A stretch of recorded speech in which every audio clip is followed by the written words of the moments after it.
በስመ አብ ወወልድ ወመንፈስ ቅዱስ አሐዱ አምላክ አሜን። በያላችሁበት የእግዚአብሔር ፍጹም ሰላም ይድረሳችሁ። ሁላችሁ ሰላም ናችሁ? እኛም ሰላም ነን፣ እግዚአብሔር ይመስገን። ዛሬ ባለፈው ጊዜ የጀመርኩትን ከክፍል 1 እስከ ክፍል 3 መዳን አይነጠቅም የሚል ለመንደርደሪያ ያክል ስለ መዳን ትምህርት ቀንጨብ እያደረግኩ ለማቅረብ ሞክሬያለሁ። ትዝ ይላችኋል።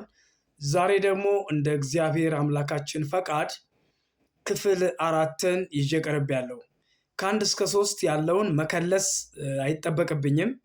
ምክንያቱም ከኋላ የመጣችሁ ወይም ከመጀመሪያው ያልተከታተላችሁኝ በዩቲዩብ ላይ ገብታችሁ ታገኙታላችሁ ማለት ነው።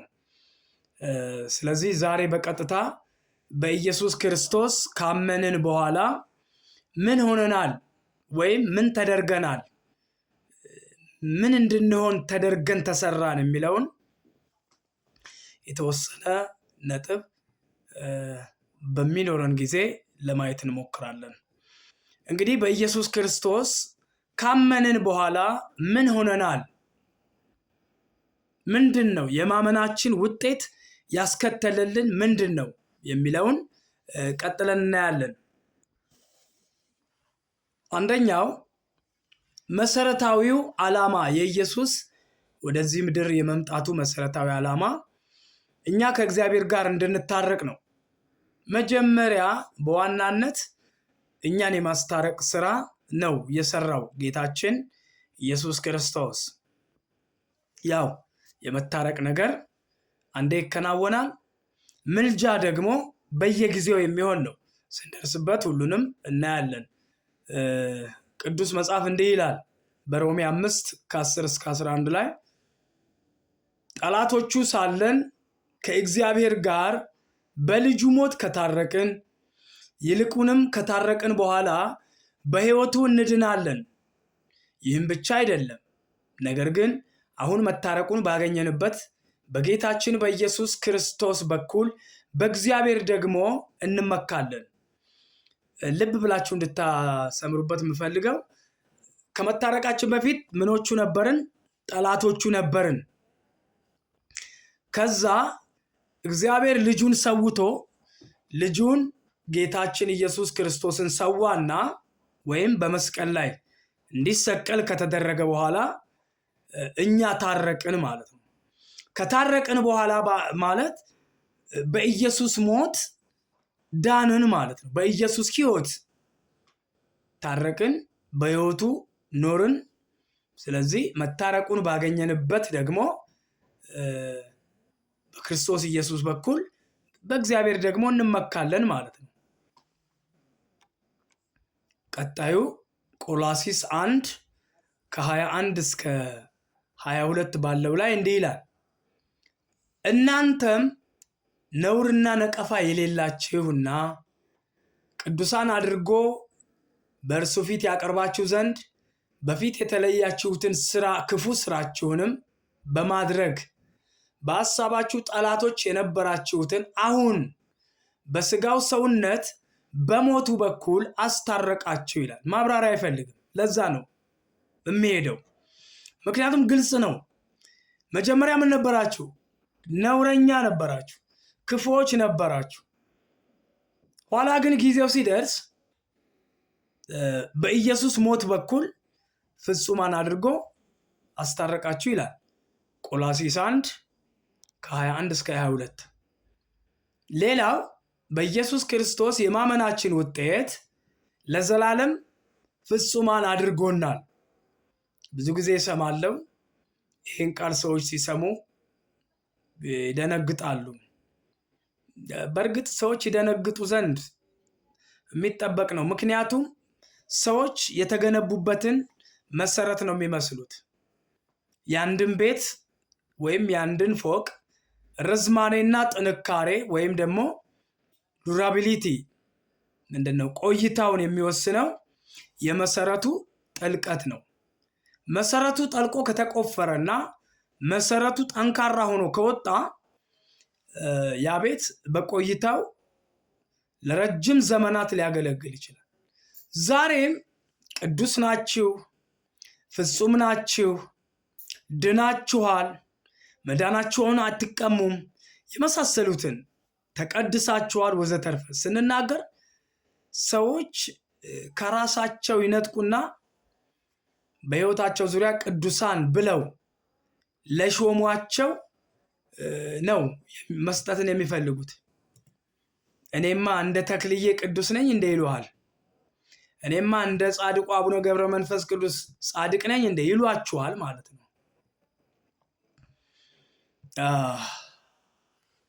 አሮን ነው እንግዲህ ቅድም እንደተናገርኩት ነው። ሰው መሰረቱን ይመስላል። ቤት መሰረቱን እንደሚመስል ሰውም ተገንብቶ ያደገበትን ትምህርት ይመስላል እና ብዙም ፈራጆች አትሁኑ። ስለዚህ በጌታችን በኢየሱስ ክርስቶስ ካመንን በኋላ የተደረግነው ሌላው ነጥብ ፍጹማን የተደረግነው። ፍጹም ተደርገናል። ፍጹማን ተደርገናል። ምክንያቱም መጽሐፉ የሚለውን ነው። እንግዲህ የመጽሐፉ ነገር አይሆንልኝም ብያችኋለሁ። መጽሐፉ ያለኝን ነው እምሆነው። እርሱ ግን ስለ ኃጢአት አንድን መስዋዕት ለዘላለም እስከ መቼ? ለዘላለም አንድን መስዋዕት ለዘላለም አንድ ጊዜ ደግሜ ላንብበው። እርሱ ግን ስለ ኃጢአት አንድን መስዋዕት ለዘላለም አቅርቦ በእግዚአብሔር ቀኝ ተቀመጠ፣ ጠላቶቹም የእግሩ መረገጫ እስኪደረጉ ድረስ ወደፊት ይጠብቃል። አንድ ጊዜ በማቅረብ ያንን ለዘላለም ያቀረበውን መስዋዕት ለስንት ጊዜ ያቀረበው እያለን ነው መጽሐፉ? ለአንድ ጊዜ፣ ለአንዴና ለመጨረሻ የማይደገም መስዋዕት ማለት ነው። አንድ ጊዜ በማቅረብ የሚቀደሱትን የዘላለም ፍጹማን አድርጓቸዋልና ፍጽምናቸው የማያዳግም ለአንዴና ለመጨረሻ ጊዜ ማለት ነው። ለዘላለም ፍጹማን አድርጓቸዋልና ይላል።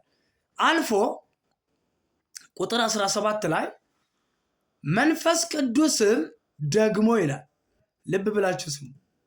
መንፈስ ቅዱስም ደግሞ ስለዚህ ይመሰክራል፣ ከዚያ ወራት በኋላ ከእነርሱ ጋር የምገባው ኪዳን ይህ ነው ይላል ጌታ። በልባቸው ሕጌን አኖራለሁ፣ በልባቸውም እጽፈዋለሁ ብሎ ከተናገረ በኋላ ኃጢአታቸውንና አመፃቸውንም ደግሜ አላስብም ይላል። ይህን ፕራይቬሲ የሰጠን ራሱ እግዚአብሔር ነው። ምናልባት ትንቢተ ኤርምያስ 31 ከቁጥር 31 እስከ 34 ላይ ይህን ሀሳብ ታገኙታላችሁ። የነብዩን ሀሳብ ወስዶ እዚህ ደግሞታል የዕብራውያን ጻፊ ማለት ነው። ዕብራውያን 10 ከ12 እስከ 14 እና ቁጥር 17።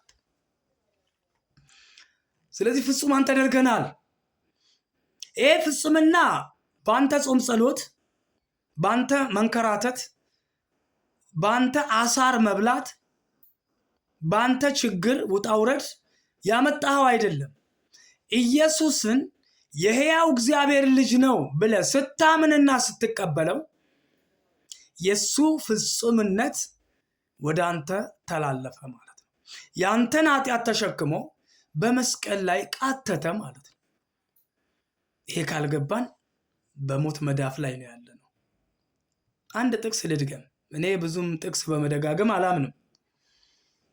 እናንተንም ነውርና ነቀፋ የሌላችሁና ቅዱሳን አድርጎ በእርሱ ፊት ያቀርባችሁ ዘንድ በፊት የተለያችሁትን ክፉ ስራችሁን በማድረግ በሐሳባችሁ ጠላቶች የነበራችሁን አሁን በስጋው በሰውነት በሞቱ በኩል አስታረቀ። ደገምኩት ይህን ጥቅስ ቆላሲስ 1 21 እና 22 ላይ ከላይ የፈለኩት ምንድነው? ነውርና ነቀፋ የሌላችሁና ቅዱሳን አድርጎ ይላል። ነውርና ነቀፋ ከሌለ ኦልሬዲ ዩ አር ፐርፌክት እያለ ነው። ፍጹም ነህ እያለ ነው። አምኖ መቀበል እንግዲህ የማመንና ያለማመን ጉዳይ ያንተ ነው። ሌላው ነጥብ ደግሞ በጌታችን በኢየሱስ ክርስቶስ ስናምን ከጨለማ ስራ አድኖ ወደ መንግስቱ ወደ እግዚአብሔር መንግስት አፍልሶናል። አንዳንዶች አሁን የእግዚአብሔር መንግስት አግኝታችኋል፣ ድናችኋል ስትሏቸው እኔ አላውቅም ይሏችኋል አይደል? እኔ አላውቅም፣ እግዚአብሔር ነው የሚያውቀው። ልክ ነው። በሌላ ቤተ እምነትም ይሄን እሰማለሁ። ኤኒዌይ ያን ቤተ እምነት ምንም ስላልሆነ እዚህ ጋር አጀንዳ አድርጌ አላነሳም እንጂ ፈጣሪ ያውቃል ይሏችኋል። እኛም እኮ እናውቃለን። በትክክል አምነን ከሆነ መዳናችንን እናውቃለን፣ እናረጋግጥማለን፣ እርግጠኞችም እንሆናለን። በእኛ ቤተክርስቲያን አንድ ዲያቆን ሲሰብክ ድናችኋል ወይ ብለው ቢጠይቋችሁ አለ፣ አንድ እግራችሁ ገነት ውስጥ እንኳ ገብቶ እግዚአብሔር ያውቃል እኔ አላውቅም በሉና መልሱ አለ ማለት ነው። ይሄ ትምህርት ይፍረስ፣ ጌታ ያፍረሰው። እንዲህ አይነት ክፉ ትምህርት ይዘን ነፃነታችንን የሚበዘብስ ትምህርት እናስተናግዳለን። ሌላው በኢየሱስ ክርስቶስ ካመንን በኋላ የሆነው ነገር ፍርሃትን ከውስጣችን አውጥቶ የልጅነትን መንፈስ ሰጥቶናል። ኢየሱስን ስታምን ኢሚዲየትሊ የልጅነትን መንፈስ ስትወስድ የፍርሃት መንፈስ ካንተ ውስጥ ይወጣል። መጽሐፍ ሲናገር እንዲህ ይላል፣ አባ አባት ብለን የምንጮህበትን ምን ማለት ነው? በአማርኛው አባ አባት የሚለው ንግግር የአፍ መፍቻችን ነው፣ ቋንቋችን ነው። ስለዚህ ጌታ ቋንቋችን ነው፣ የአፍ መፍቻ ቋንቋችን። አባ አባት ብለን የምንኮላተፈውን አፋችንን የፈታንበት ማለት ነው። ስለዚህ የልጅነትን መንፈስ ተቀበላችሁ እንጂ እንደገና ለፍርሃት የባርነትን መንፈስ አልተቀበላችሁም ይላል። ለፍርሃት የድፍረት መንፈስ የልጅነት መንፈስ ሲሆን ፍርሃት ደግሞ የባርነት መንፈስ ማለት ነው። ሮሜ 15:17 አንድ ጥቅስ ልድገም። ዕብራውያን 2 ላይ ማለት ነው። ዕብራውያን 2 ከ14 እስከ 15 ያለውን ላንብብላችሁ። እንግዲህ ልጆቹ እኛን ማለት ነው ያመነውን ማለት ነው። እንግዲህ ልጆቹ በስጋና በደም ስለሚካፈሉ እርሱ ደግሞ በሞት ላይ ስልጣን ያለውን በሞት እንዲሽር ይኸውም ዲያብሎስ ነው። በሕይወታቸውም ሁሉ ስለ ሞት ፍርሃት በባርነት ይታሰሩ የነበሩትን ሁሉ ነፃ እንዲያወጣ በስጋና ደም እንዲሁ ተካፈለ አለ። በስጋና በደም የተካፈለው ማን ነው? ክብር ይግባው ጌታችን ኢየሱስ ማለት ነው። ዕብራውያን 2:11-15 ሌላው በኢየሱስ ክርስቶስ ካመንን በኋላ ምን ሆነናል የሚለውን መንፈስ ቅዱስ በእኛ ውስጥ የሚኖርብን ሆነናል። እስከ መቼ? ለዘላለም። ለኮንትራት ጊዜ፣ ለኮንትራት ዓመታት፣ ለጥቂት ዓመታት መንፈስ ቅዱስን አልተቀበልንም፣ ለዘላለም ነው የተቀበልነው እና ዮሐንስ ወንጌል ምዕራፍ 14 ከ15 እስከ 16 እንደገና ሮሜ 8:11 እንዲህ ይለናል፣ ለዘላለምም ከእናንተ ጋር እንዲኖር ሌላ አጽናኝ ይሰጣችኋል ይላል። ጌታ ኢየሱስ ነው እንዲህ ያለው ስለ መንፈስ ቅዱስ መምጣት ሲናገር። አንዳንድ ሰዎች ሲጸልዩ እንጋብዘው፣ መንፈስ ቅዱስን ግባ በሉት፣ እንጋብዘው። ወዳጅ አንድ ነገር አስረግጬ እነግርሃለሁ። መንፈስ ቅዱስን የተቀበልከው ጌታ ኢየሱስ ክርስቶስን አዳኜ፣ መድኃኒቴ፣ ንጉሴ ብለህ ዓለምን ክደህ ሰይጣንን ክደህ በልብ ላይ በሾምከው ጊዜ ወዲያውኑ ለማረጋገጫነት ወዲያውኑ ሕይወትህ እንዲለመልም የእግዚአብሔር መንፈስ ጌታ መንፈስ ቅዱስ በአንተ ውስጥ ገብቷል ማለት ነው። ለዘላለም ታትመሃል።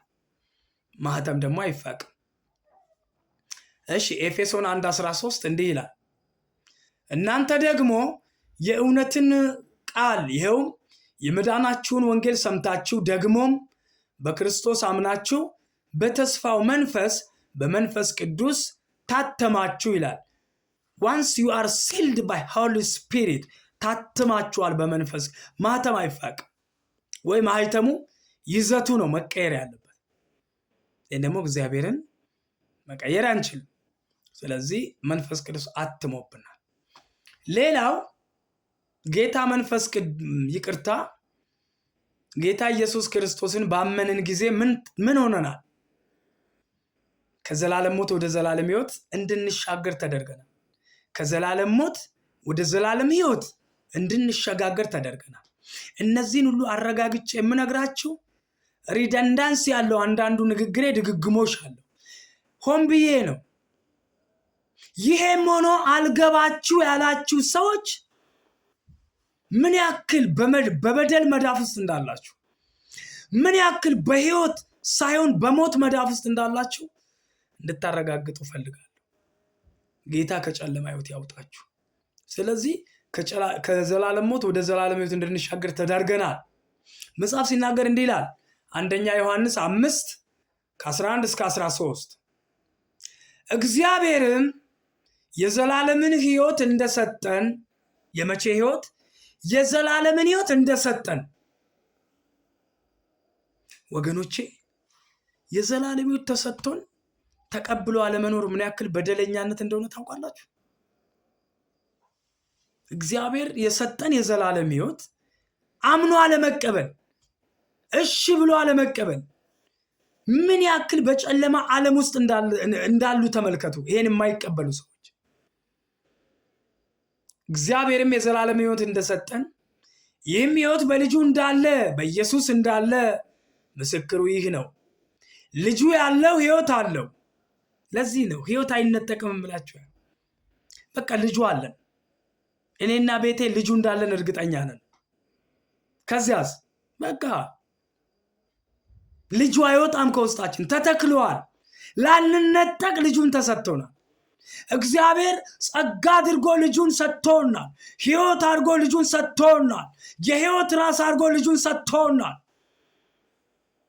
አይወጣም የመጣው ልጅ ተተክሏል በሕይወታችን። ሶዘን የዘላለም ሕይወት የምንለው ኢየሱስ ነው። ኧረ እባካችሁ ይግባን። ጌታ ኢየሱስ አመሰግናለሁ ለዘላለም። ልጁ ያለው ሕይወት አለው። የእግዚአብሔር ልጅ የሌለው ሕይወት የለውም። ለዚህ እኮ ነው መዳናችሁን እርግጠኛ ያልሆናችሁ ሰዎች የእግዚአብሔር ልጅ ኢየሱስ በሕይወታችሁ ስለሌለ እኮ ነው። የዘላለም ሕይወት እንዳላችሁ ታውቁ ዘንድ። አዎ እኔ አውቃለሁ። አዎ ቤቴ ያውቃል። አዎ የሚያምኑ ያውቃሉ፣ ያላመኑ ግን አያውቁ። ታውቁ ዘንድ በእግዚአብሔር ልጅ ስም ለምታምኑ ይህን ጽፌላችኋለሁ አለ። ክብር ለኢየሱስ ይሁን። ስለዚህ በጌታችን በኢየሱስ ክርስቶስ ባመንን ጊዜ ምን ሆነናል? አሮጌ ሰውነት ወይም አሮጌ ማንነታችን ተወግዶ አዲስ ፍጥረታት ሆነናል። አሮጌ ማንነት ኃጢአት እንደፈለገ የሚያጭድ እርኩሰትን የማይጠየፍ አዳማዊ ማንነት፣ ያ የጥፋት ልጅ፣ ያ የዘንዶ ልጅ፣ ያ በመንፈሱ የሞተ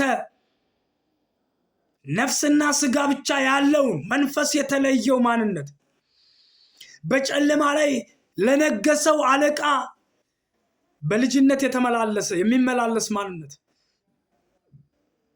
ያ የወደቀ ማንነት ተወግዶ አዲስ ፍጥረት ሆነናል። መቼ? በጌታ በኢየሱስ እናምን። ክብር ለኢየሱስ ይሁን። መጽሐፍ ሲናገር እንዲህ ይላል፣ ማንም በክርስቶስ ቢሆን አዲስ ፍጥረት ነው። በአዳም ቢሆን አይደለም ያለው፣ በማርያም በቅዱሳን በነቢያት በምናምን ብላ ብላ ብላ አይደለም ያለው፣ በክርስቶስ ቢሆን። anybody who is in Christ is called new creature. ማንም በክርስቶስ ያለ አዲስ ፍጥረት ነው። አዲስ ፍጥረት ማለት ኤፌሶን 2:14 ላይ እንዳለው ከሁለቱ አንድን አዲስን ሰው ይፈጥር ዘንድ ነው ይላል። ወገኖቼ እግዚአብሔር አዳምን ሊያድሰው አይደለም የመጣው። አዳምን ሊያድሰው ሳይሆን አዲስ ፍጥረት ሊያደርገው ነው የመጣው። ስለዚህ አዳም ከታደሰ አጭበርባሪ፣ ዱርዬ፣ በመንፈሳዊ ሽፋን ሌባ ነው የሚሆነው። እድሳት ነዋ። መልሶ ይቆሽሻል። አዲስ ፍጥረት ማለት እኮ ያልነበረ ፍጥረት ማለት እኮ ነው። አይሁድ አይደለም፣ አሕዛብ አይደለም። ከሁለታቸው ግን አንድ አዲስ ሰው የሚባል ተወለደ። እሱን እኔ ነኝ፣ እሱን ቤቴ ነው። እናንተስ? እግዚአብሔር አዲስ ፍጥረት መሆናችሁን እንድታውቁ ጸጋ ይብዛላችሁ። ባያልቅም ለመጨረሻ ያልኩት ለእግዚአብሔር ልጆች ለመሆን በቅተናል። በጌታ በኢየሱስ እናምን ለእግዚአብሔር ልጆች ለመሆን በቅተናል። ልጆቹ ተደርገናል። የእግዚአብሔር ልጆች መሆን አስባችሁታል? ግን የእግዚአብሔር ልጆች መሆን ይሄ ከገባህ እኮ ደህንነት ይነጠቃል አይነጠቅም የሚባል እኮ በጣም ኤሌመንተሪ ትምህርት እኮ ነው። እኔ ብዙ ሰዎች በዩቲዩብ እየተራኮቱ እየተናጩ ስላየው እስኪ ለቤተ ክርስቲያኔ ሰዎች ደግሞ የማንቂያ ደወል ልሁን ብዬ ነው እንጂ ያኛው ማህበረሰብማ በጣም ነው የሚባላው። ደህንነትን ስትማሩ የመዳን ትምህርት ነገረ ድነትን ስትማሩ እኮ ድነት እንደማይነጠቅ እኮ ሊገባችሁ ይገባል። የመጀመሪያ ደረጃ ትምህርት እኮ ነው። ኬጂ እኮ ነው። የትምህርት እኮ ኬጂ ነው እንዴ ወገኖቼ። ጌታ ኢየሱስ ሰው የሆነው ብቻ ለምንድን ነው የሞተው? ለምንድን ነው? ኤኒዌይ ስለዚህ በጌታ በኢየሱስ እናምን ለእግዚአብሔር ልጆቹ ለመሆን በቅተናል። መጽሐፍ ሲናገር እንዲህ ይላል፣ ለተቀበሉት ሁሉ ግን ለነማን? አሁን እሱ ነው። ለተቀበሉት ሁሉ ግን በስሙ ለሚያምኑ። ለተቀበለ ሁሉ አይደለም የልጅነት ስልጣን የሚሰጠው፣ በስሙ ለሚያምኑ ብቻ ግን ይላላ። በደንብ ስሙ ሳነበው። አብዛኞች ይሄን ንባብ ዳምጠው ነው የሚያነቡት። ለተቀበሉት ሁሉ ግን በስሙ ለሚያምኑት ብለው ነው የሚያነቡት። እንደዛ አይነበብም። ያነባበብ ስርዓታችን እንኳን የሞተ ስርዓተ ነጥብ እንኳን የማናውቅ አራተ ነጥብ አይገባን፣ ድርብ ሰረዛ አይገባን፣ ነጠላ ሰረዛ አይገባን፣ ጥያቄ ምልክት አይገባን። በእውነት ስላጋጠመኝ ነው የምነግራችሁ። እና ለተቀበሉት ሁሉ ግን በስሙ ለሚያምኑት ለእነርሱ የእግዚአብሔር ልጆች የሆኑ ዘንድ ስልጣንን ሰጣቸው። እነርሱም ከእግዚአብሔር ተወለዱ እንጂ፣ በደንብ ስሙኝ፣ እነርሱም ከእግዚአብሔር ተወለዱ እንጂ ከደም ወይም ከስጋ ፈቃድ ወይም ከወንድ ፈቃድ አልተወለዱም። አሁን እናንተ የወለዳችሁትን ልጆች ትክዳላችሁ? አዎ ካዳችሁ እንበል። በዲኤንኤ ምርመራስ ትክዳላችሁ? ህሊናስ ይክዳል? በመለኮታዊ ልደትማ እንዴት ያዕቆብ 1:12 እኮ ከፍጥረቱ የበኩራት ልጆች እንድንሆን በእውነት ቃል አስቦ ወለደን። በእውነት ቃል። ጴጥሮስ ደግሞ ዳግመኛ የተወለዳችሁት በሕያውና ለዘላለም በሚኖር በእግዚአብሔር ቃል ነው፣ በሚጠፋ አይደለም። ዋው! ታዲያ ተወልደ እንዴት ነው የምትካደው? እንዴት ነው ደህንነት መዳን የዘላለም ሕይወት ይቀማል ብላችሁ ስታስቡ ጤናማ ናችሁ? ግን ወገኔ ስማ፣ በትክክል ኢየሱስ ክርስቶስን ከሰማያ ሰማይ ወርዶ ከአንዲት ታናሽ ብላቴና ከቅድስት ማርያም መወለዱን አምነህ ተጠምቆ ጾሞ ሞቶ ተገርፎ ተሰቅሎ ሞቶ ተቀብሮ ተነስቶ ስላንተ አንድ ጊዜ ለዘላለም መስዋዕት አቅርቦ ሁልጊዜ በሕይወት እየኖረ ሊቀ ካህን ሆኖ በአብ ፊት የሚታይ እንቅስቃሴ የሌለው አንድ ጊዜ ለዘላለም በሰራው በከፈለው መስዋዕትነት ሲያስታርቅ ሲያማልድ የሚኖር የማስታረቅነት ስራ ለአንድ ለመጨረሻ በመስቀል ላይ ሰርቶ የማማለድን ስራ ግን ሁልጊዜ በአብ ፊት የሚታይልን የሊቀ ካህንነትን አገልግሎት የሚያገለግል አበው ካህናት ሲናዝዙ ሊቀ ካህናት ሰራይ ኃጢአት ወደምሳ ሲያበሳ ሊቀ ካህን የካህናት አለቃ የሆንክ እግዚአብሔር ይርዳን። ስለዚህ የእግዚአብሔር ልጆች ነን አይክደንም ልጅነታችንን። ዮሐንስ ወንጌል ምዕራፍ 1 ቁጥር 12 እና 13፣ ሮሜ 8 15 እስከ 17 ያለውን አንብቡ። በጌታ ሰላምና ፍቅር ሰላም ሰንብቱ። በሚቀጥለው ጊዜ ክፍል 5ን ይዤ ቀርባለሁ። ወስብሐት ለእግዚአብሔር።